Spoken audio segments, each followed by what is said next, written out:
Hallo, guten Tag. Heute geht es um ein Pössl Two-Win RS und zwar genau dieses wunderschöne Schmuckstück hinter mir. Er hat zwar noch die alte Nase, aber warum das Video für euch trotzdem interessant ist, zeige ich euch direkt nach dem Intro und dann erkläre ich auch, wofür RS steht. Da sind nämlich Wörter drin, wo man nicht versteht, warum man genau die nimmt. Also dranbleiben, gespannt lauschen, weil es genau das richtige Auto für dich sein könnte.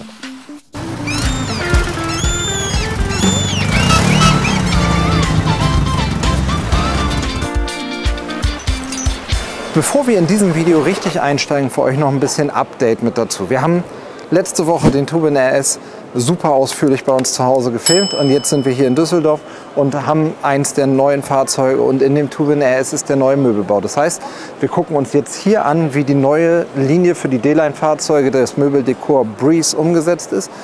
Und dann springen wir gleich zurück in das Video, was wir schon gedreht haben, in dem wir euch in allen Details den Two-Win RS Plus zeigen. Das heißt, wenn ihr Eleganz haben wollt, so wie es in dem Auto ist, was bei uns auf dem Hof stand, dann können wir das zu super attraktiven Modelljahres 24 abzüglich Subventionen und Bonus, Konditionen machen. Oder wir gehen los und bestellen für euch ein 25er Auto. Dann habt ihr, guck mal, wir fangen hier an, habt ihr die neue Nase mit dem neuen Kühlergrill. Das ist jetzt in dem Fall hier ein Citroën Jumper mit dem neuen Dekor. Da müssen wir, den gibt es aber natürlich weiterhin auch als Fiat zu bestellen. Und da ist eigentlich von außen kaum was anders als vorne die Kunststoffteile. Das, was bei dem RS Elegance Breeze dann anders ist, ist das Interieur, was wir hier haben. Und zwar haben wir genau den gleichen Grundriss. Das heißt RS, wie ich euch das im Auto gleich noch erkläre, Raumbad mit großer Sichtachse. Und das Breeze hat einfach dieses schicke Holzdekor. Als man uns da die ersten Fotos gezeigt hat, habe ich gedacht, weiß ich gar nicht, ob ich das so gut finde. Weil das, ich weiß nicht, kannst du hier mal ranzoomen? Weil das hier so Unterbrechungen im Dekor hat. Aber das fällt im Auto überhaupt nicht auf und ich muss hier reingehen und sagen, ey, das gefällt mir echt gut. Das ist irgendwie eine Weiterentwicklung des Basic-Dekors, was wir gehabt haben. Man kriegt hier auf den Klappen, habt ihr ja so eine, wie so ein bisschen, ich weiß nicht, wie Schlangenleder stelle ich mir das so ungefähr vor, aber auf jeden Fall eine spürbare Maserung, die mit drauf ist. Die Knöpfe und Schlösser sind in schwarz, aber ansonsten genau das gleiche wie vorher. Und derjenige, der gesagt hat, das passt, wahrscheinlich ist der Vorhang im Two-Win RS immer noch Serie. Man hat aber wohl entschieden, dass er zu Breeze nicht passt und ihn vorsichtshalber für die Messe abgenommen. Dann kennt ihr aus dem Trenta hier die Stoffverkleidung an der Wand. Und was für mich ein echter Game Changer, um mal im Neudeutschen zu bleiben, ist, dass die Lamellentür in schwarz ist. Läuft gleichbleibend gut wie eh und je, ist auch technisch gesehen die gleiche. Und ich finde, aber das ist ja so ein Trend der letzten Jahre, dass Schwarz auf jeden Fall nochmal irgendwie frischer vom Dekor macht, gerade wenn das mit grauen Tönen und Holz abgesetzt ist. Ansonsten ist es genau das gleiche Fahrzeug, was ihr schon kennt, beziehungsweise was ihr jetzt in den nächsten Videos seht. Also genießt jetzt weiter den Two-Win RS, wie wir ihn gefilmt haben. Guckt euch an, was das alles ist. Und wenn ihr sagt, der gefällt mir, es gibt ihn weiterhin so, wie ihr in dem Video gleich seht. Oder so, wie er hier ist. Einer davon könnte es werden. Viel Spaß noch. Also fangen wir mit den Basics an. Pössl Two-Win RS. Worum geht es hier überhaupt? Two-Win steht bei Pössl immer für die klassische 6 Meter Variante. Das heißt ein 5,99er Kastenwagen. Es gibt diverse verschiedene Two-Win Varianten. Und es ist in diesem Fall sogar ein Two-Win Plus. Das habe ich ja schon mehrfach erklärt. Plus steht bei Pössl immer für eine tolle Grundausstattung. Das heißt, ihr habt in so einem Plus-Grundmodell die Basics, die sonst über irgendwelche Pakete verkauft werden und all sowas immer mit drin. Und dann gibt es in diesem 6 Meter Modell, Two-Win ist immer hinten Querschläfer, verschiedene Varianten, verschiedene Kühlschränke, verschiedene Küchen, verschiedene Badezimmer. Und daher kommt das Kürzel RS. R steht für Raumbad, das heißt das Bad mit den 2 Lamellentüren. Und S steht für, wer kommt drauf? Es ist ganz naheliegend, Sichtachse. Vielleicht nicht die, ich finde Two-Win RS klingt super. Raumbad-Sichtachse ist nicht sofort intuitiv ankommt. Heißt aber im Prinzip, dass wir eine flache Küche haben, von vorne nach hinten durchgucken können. In dem Fall ist das nämlich wirklich was es so in der Konstellation bisher noch nicht gegeben hat. Weil entweder haben wir ein Raumbad mit hohen Schränken oder ein Two-Win S, klassische Nasszelle und offenen Blick nach hinten. Ob das eure Lösung ist, gucken wir uns gleich mit an. Warum zeige ich euch jetzt hier ein Auto mit der, nennen wir es mal, aktuellen alten Schnauze. Wir haben ja hier jetzt einen Peugeot Boxer und die Autos, die als Modelljahr 25 kommen werden, haben ja ein bisschen geänderten Kühlergrill.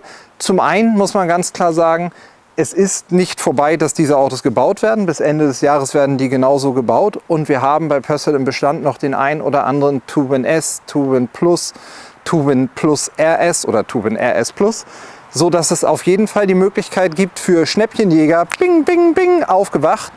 Es könnte die Möglichkeit sein, für euch ein super attraktives Auto zusammenzupacken. Und zum anderen muss man natürlich sagen, wenn ihr sagt, ich will die neue Schnauze haben, aber finde den Grundriss toll, dann können wir das natürlich als Modelljahr 2025 für euch genauso bestellen. Dann bleibt der Wohnmobilpart genau das gleiche, was wir hier haben, nur die Front, die Scheinwerfer hinten und das Cockpit ändern sich minimal. Das, was ihr hier seht, ist ein Twin RS als Light-Variante. Der Twin in elegantes Tänzchen. Der Twin ist in seiner Grundvariante immer ein 3,5 Tonnen Light-Chassis, also immer schon aufgelastet. Dadurch, dass er das Light-Chassis ist, haben wir hier nicht die Radlaufverkleidung und deswegen können wir ihn mit den lackierten Stoßfängern hier vorne bestellen. Und so wird aus dem eigentlichen Transporter ein richtig fescher Begleiter für den Alltag. Fesch ist auch so ein bisschen Oldschool-Wort, ne? Sheesh, würde mein Sohn sagen. Keine Ahnung. Das ist ein langer Tag, verzeiht mir. Auf jeden Fall ein schickes Auto für den Alltag. Außenfarbe, die ihr hier seht, ist Lanzarote Grau. Wir haben die 16 Zoll Alufelgen, was finde ich bei einem Auto mit lackierten Stoßfängern auf jeden Fall sein muss. Und was am Auto immer gut steht, wir haben kein Dekor. Der ist mit Dekor gekommen, das haben wir hier schön runtergezogen. Das Auto sieht ohne Dekor noch besser aus. Wenn man sagt, wir gehen auf so ein Auto, kommen die Autos ab Werk erstmal nackt. Das ist jetzt ein Fahrzeug, was wir morgen ausliefern. Dem haben wir so ein paar Sachen von uns verpasst. Wir haben hier so eine Regenrinne über der Schiebetür mit bedimmbarer Außenleuchte mit hingebaut. Das heißt, wenn es mal wirklich regnet und das Wasser runterläuft, die Schiebetür ist noch zu, zeige ich euch hinterher, dann tropft es euch nicht auf den Küchenblock, sondern das Wasser läuft nach links oder rechts weg. Eine Markise ist ja fast schon eine Basisausstattung, die irgendwo mit dazugehört. Und wenn ihr euch so ein schönes Auto gönnt, dann muss das auch abgesichert werden. Und wir haben hier die mechanischen Basics. Was das genau ist, zeige ich euch gleich, wenn wir im Fahrzeug sind. Ein Part unseres Absicherungspakets seht ihr hier schon von außen. Wir haben die HeroSafe Van Solution Schlösser mit dran. Das heißt, ihr habt zack, Safety First. Es hilft das beste Schloss nichts, wenn man die Fenster offen lässt. Wir haben hier auf den Türen die Schlösser, die hier einfach rübergedreht werden, die perfekt für einen Ducato oder Jumper oder Boxer gemacht sind, wo wir die Fahrerhausverdunklung anpassen. Und wenn ihr das Auto verlasst, macht ihr jetzt von innen zu, geht durch die Schiebetür raus und macht dann die Schlösser, die wir hier und auf der Hecktür haben, auch zu. Der eine oder andere wird fragen, warum ist denn das Schloss da oben? Da kommt doch keiner ran. Da müsst ihr relativ vorsichtig sein, weil hier der Fensterrahmen ist. Und da ist nicht so viel. Und je nachdem, welcher Fensterrahmen drauf ist, gibt das sozusagen die Höhe dieses Schlosses vor. Dazu haben wir dem Wagen drinnen einen Bärlock verpasst. Zeige ich euch, wenn wir gleich im Cockpit angekommen sind. Und so ein Einstechschutzblech auf der Fahrerseite, dass man da nicht so bam, mit einem Hammer die Tür aufschlagen kann und von draußen mit einem Schraubendreher aufmachen kann. Von außen, glaube ich, gucken wir nachher in den Stauraum. Wir gehen jetzt als erstes mal ins Auto rein. Dafür organisiere ich uns mal den Schlüssel, damit wir hier nicht alle durchs Fenster rein müssen. Und dann gucken wir mal, ob der Twin RS euer Auto wird. Bevor wir reingehen, vielleicht noch eine Kleinigkeit. Wir haben ja bei Pössl die Unterscheidung zwischen D-Line und H-Line. D-Line sind die Fahrzeuge, die in ISNI gefertigt werden für Pössl. Wer sich mit der Wohnmobilwelt ein bisschen auseinandergesetzt hat, wird schnell rausfinden, dass in ISNI die Firma Detlef sitzt. Vielleicht kann man da einen gewissen Zusammenhang zwischen D-Line, ISNI und Pössl erkennen. So viel dazu.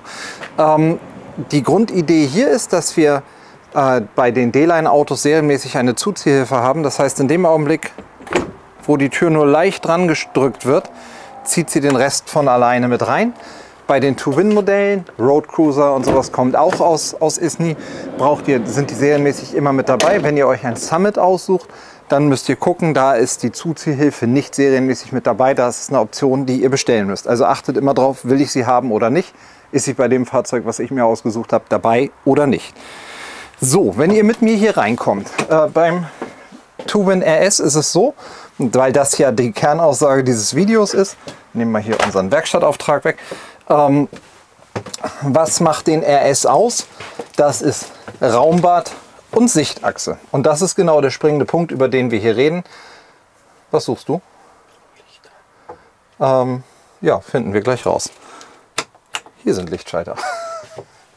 Wir kennen uns natürlich 1A mit unseren Autos aus und müssen trotzdem mal gucken. Das Schöne an so einem Raumbad ist, also es hat eigentlich verschiedene Vorteile. Ich mache es mir hier mal gemütlich und wir holen dazu aus. Also grundsätzlich habt ihr in der Two-Win-Baureihe eben immer die Wahl zwischen Raumbad oder klassischer Nasszelle. Das hätte der normale Two-Win S und der normale Two-Win. Und einer flachen und einer hohen Küche. Und daraus könnt ihr so ein bisschen kombinieren, was für euch das Richtige ist. Das Raumbad ist halt irgendwie eine richtig schöne Lösung, weil in dem Augenblick, wo die Nasszelle nicht gebraucht wird, die Toilette ganz wenig Platz wegnimmt und man hier sehr viel Bewegungsfreiraum hat und auch der Einstieg ins Bett richtig groß und schön ist. Das Zweite, was natürlich den Einstieg super großzügig macht, ist, dass hier kein Schrank ist. Wenn ich einen klassischen normalen Two-Win nehme, sozusagen den Golf in der Wohnmobilklasse, den es ja über Jahre lang gegeben hat und auch immer noch geben wird, steht hier ein hoher Schrank. Hier die klassische Nasszelle. Da muss man so einen zarten Markus schon ganz schön reinschicken, damit das gut passt. Und der zweite Nebeneffekt, der natürlich da ist, wenn ich das Raumbad habe und mir das dann öffne, dann integriere ich ja hier quasi den Flur mit zur Nasszelle. Und wenn ich mich dann auf Toilette setze, ist es tatsächlich so, ich lasse mal bewusst die vordere Tür auf, dass man hier super viel Platz hat, mit sehr viel Beinfreiheit nach vorne ist, sich auch, wenn man mal nur das Gesicht waschen will, gut vors Fenster stellen kann, vors Waschbecken stellen kann. Mit dem Fenster war ich schon im nächsten Satz. Vors Waschbecken stellen kann, sich gut die Hände oder das Gesicht waschen kann, schönen Stauraum hat, insgesamt viel Bewegungsfreiraum hat. Und das Fenster hier ist beim Raumbad immer eine Pflichtoption. Das heißt, ihr könnt sogar dann hier die Dusche, die hier rausziehbar ist, nehmen und wunderbar durchs Fenster rausnehmen. Das heißt, jeder Wagen mit Fenster in der Nasszelle und ein Raumbad hat im Prinzip eine Außendusche mit Warm- und Kaltwasser, die nicht einfrieren kann. Und beim Duschen ist es der nächste Vorteil. In dem Augenblick, wo hier all das, wo die Füße drauf sind, die Duschwanne ist das natürlich auch total charmant, dass man dort unten einfach richtig große Dusche hat mit einer festen Wand. Und nur hier zum Bad hin ein Vorhang. Dadurch geht dieser, nennen wir es mal, Kamineffekt, der den Vorhang so ein bisschen ansaugend macht, geht dann komplett weg. Der Nachteil eines Raumbads, auch das muss euch klar sein, ist, dass es zwar wenig Platz wegnimmt, wenn ihr es nicht benutzt, aber es im Prinzip konstant da ist. Das heißt, auch jetzt stehe ich natürlich noch in der Nasszelle und dann habe ich hier eben die eine Kante. Sagen viele Leute, gehen doch ständig die Duschtüren kaputt. Sie sagen, nein, widerspreche ich vehement. Als der erste Wagen, den Pössl mit dem Raumbad gehabt hat, war der Road Cruiser. Und den gibt es schon zig Jahre. Haben wir gedacht, boah, was soll denn das? Wir werden unendlich viel Probleme damit bekommen. Was Pössl besser macht als die meisten anderen Hersteller mit Raumbad, ist, dass die Tür quasi oben hängt. Das heißt, selbst wenn unten mal eine Kleinigkeit liegt, verkantet sie in der Regel nicht und geht nicht kaputt, weil sie einfach oben aufhängt. Und wenn ihr merkt, wie gut sie hier einfach rumläuft, dann ist das wirklich so, dass ich denke, das ist leicht laufend und gut. Das ist einfach so ein bisschen eine grundlegende Entscheidung, wo ihr euch wohlfühlt. Würde mich auch mal interessieren, was für euch das richtige Auto ist. Eher Raumbad hier, eher klassische Nasszelle oder die dritte Variante, die Pössl im Programm hätte, so wie es in den Summits ist, mit dem Schwenkbad drin. Und die Duschwanne, die hier ist, ihr seht, wie ich so ein bisschen gekippt stehe, sorgt natürlich dafür, dass durch die Führung oben, die Wanne unten, die Stehhöhe insgesamt ein bisschen geringer wird. Und das ist für die meisten Leute egal. Für mich wäre es tatsächlich ein bisschen kleiner. Das, was ihr hier seht, ist ein Two-Win RS im Möbelbau Elegance. Elegance heißt, wir haben dieses Holz, was sich Dakota Eiche nennt, mit den hochglanzend weißen Flächen hier vorne, den weißen Oberflächen, insgesamt ein super helles, freundliches Auto. Und der Polsterstoff, den ihr hier seht, heißt Silver. Da gibt es auch noch 2, 3 andere. Wenn wir auf die Preisgestaltung gucken, weil das ist ja im Prinzip der Punkt, für den ihr für euch entscheiden müsst. Wenn ihr jetzt gerade an dem Punkt steht, möchte ich mir ein Auto für diese Saison, ist ja mehr oder weniger rum, jetzt im Spätsommer, Herbst noch kaufen, mit dem ich vielleicht noch einen letzten Urlaub dieses Jahr machen kann, aber vor allem rechtzeitig zur neuen Saison das Fahrzeug habe, dafür einen super günstigen Preis mitnehmen, Oder möchte ich auf Basis von dem, was ich jetzt weiß, ein neues Auto konfigurieren?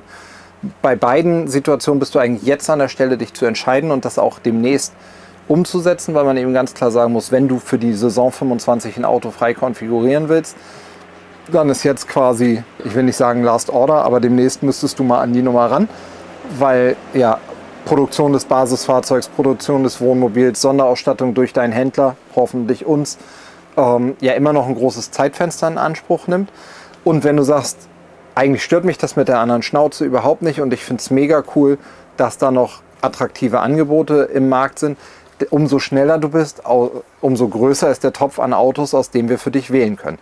Und wir haben halt die glückliche Situation, dass wir unsere eigenen Bestände wahnsinnig gut im Griff haben und ich dadurch quasi auf große Töpfe zugreifen kann, aber überhaupt nicht in der Not bin zu sagen, lieber Kunde, kauf doch das Auto, was hier steht, weil das das Beste für dich ist, sondern ich kann losgehen und sagen, wir können euch zuhören und sagen, was möchtest du gerne, was ist das Budget, was ist die Zielsetzung und dann finden wir halt für euch genau das richtige Fahrzeug. Und das ist so ein bisschen das, was wir uns für den Spätsommer, Herbst diesen Jahres vorgenommen haben. Wenn man jetzt dieses Auto mal als Basis nimmt, ein Twin RS Lite, so wie er hier steht, als Peugeot 165 PS, als Citroën Jumper ist er 1:1 deckungsgleich, also gleicher Preis, hat einen Grundpreis von 57.999 €. Das meiste, was ihr hier gesehen habt, ist serienmäßig mit dabei. Ich sage euch nur mal die größeren Sachen, die wir mit zusätzlich dabei haben. Wir haben eine Klimaautomatik, wir haben die Alufelgen sind Serie, wir haben die lackierten Stoßfänger, die Außenfarbe, die ein bisschen Aufpreis kostet, die Rahmenfenster, die dieser Wagen hat und wir haben eine Truma Kombi 6e, das heißt eine Gasheizung mit Elektrounterstützung. Ab Werk noch 2, 3 Kleinigkeiten und dann von uns noch eine Markise, Radio mit Rückfahrkamera, die Außenleuchte, Bärlock und Sicherheitsschlösser. In Summe reden wir bei so einem Auto, so wie das hier steht, von der Summe der Listenpreise von ungefähr 66.000 €. Immer so ein bisschen auch abhängig davon, was ihr wirklich wollt und welches Auto wir für euch raussuchen. Und dann könnt ihr euch sicher sein, dass wir im aktuellen Marktumfeld einen attraktiven Preis für euch daraus machen. Aber für uns wäre es wichtig, dass wir so die Grundidee bekommen, was ihr haben wollt. Auf Basis dessen gucken wir, welches Auto könnte am besten passen. Und dann schnüren wir da so ein kleines Ding, machen eine Schleife dran und finden auf jeden Fall für euch die richtige Lösung. Also, das ist so die Größenordnung, bei der wir über dieses Auto reden. Wir haben eine ganz klassische Sitzgruppe. Wir haben hier den Alternativtisch. Ich will euch jetzt nicht mit den Details langweilen. Das kennt ihr aus ganz vielen anderen Fahrzeugen. Aus dem normalen Touring Plus kennt ihr die Küche. Jetzt haben wir den Kühlschrank beim Reingehen ausnahmsweise mal übersprungen.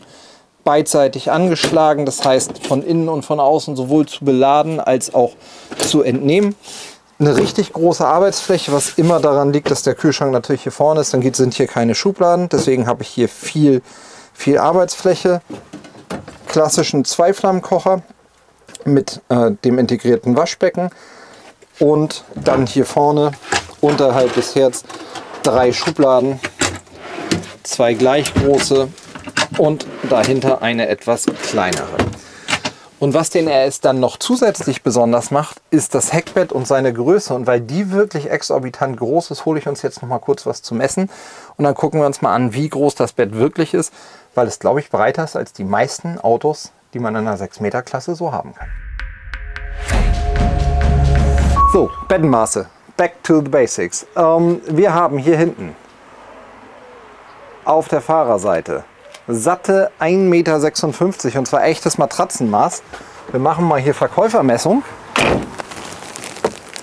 Wenn ich hier Tür zu und ein bisschen drin messe, habe ich sogar 1,64. Das ist aber in die eigene Tasche gelogen, weil das natürlich irgendwie Raum ist, den ich dazu gewinne. Aber wir wollen mal bei realen Matratzenmaßen bleiben. Also 1,56 hier.